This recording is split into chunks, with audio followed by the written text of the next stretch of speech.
We appreciate your time with us once again.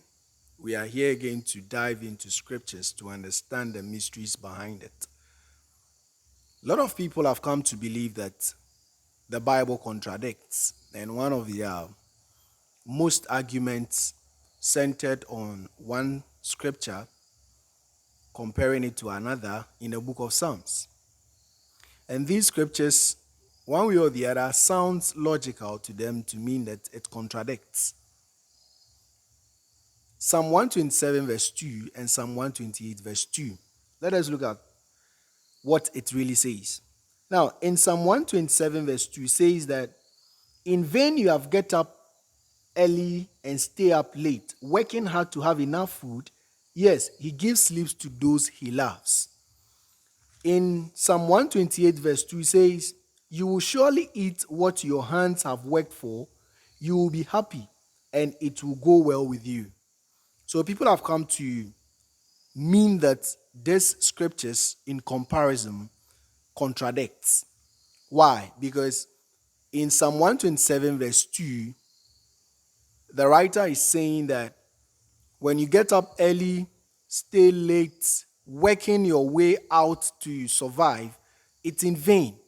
And just in the next chapter says that when you work hard, you will eat the fruit of it.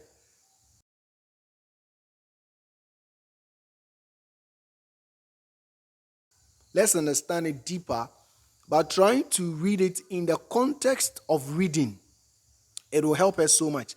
What was the writer meaning as at when he was writing it? So in Psalm 127, we can't just read verse 2 when we have not read verse 1. So what does verse 1 says in Psalm 127?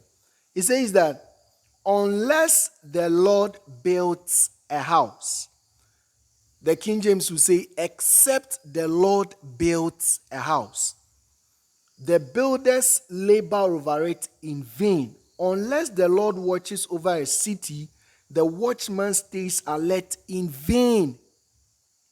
Then he comes to say that in vain you get up. In vain you get up. Why? Because you have refused to involve God.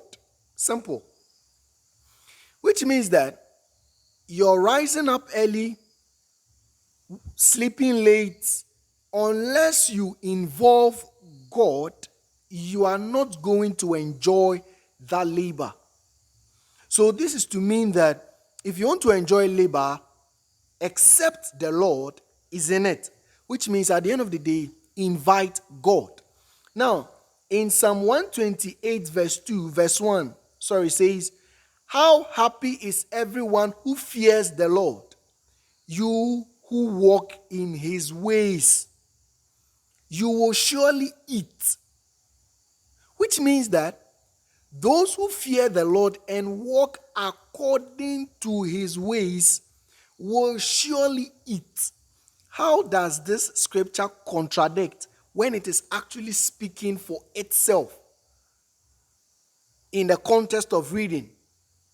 In personality, it is speaking for him or herself.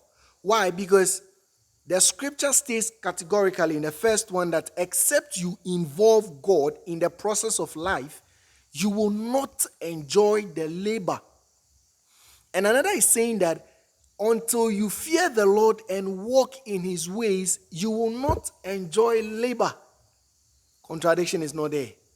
It simply means that people have refused to read the whole scriptures, but try to just make meaning out of a single part of it and create inside a belief system. And this has made most Christians lazy that God can do it. God can only bless you, or the manifestation of God's blessing can only be seen in your life when you have something doing. So if I tell you God bless you, the manifestation can only be seen when you are doing something. And doing something does not mean don't involve God. So these two scriptures are just meaning that in all your walks of life, depend on God. Rely on him. And except he builds it, you build in vain. And those who walk and fear him will surely and surely enjoy their labor. God bless you.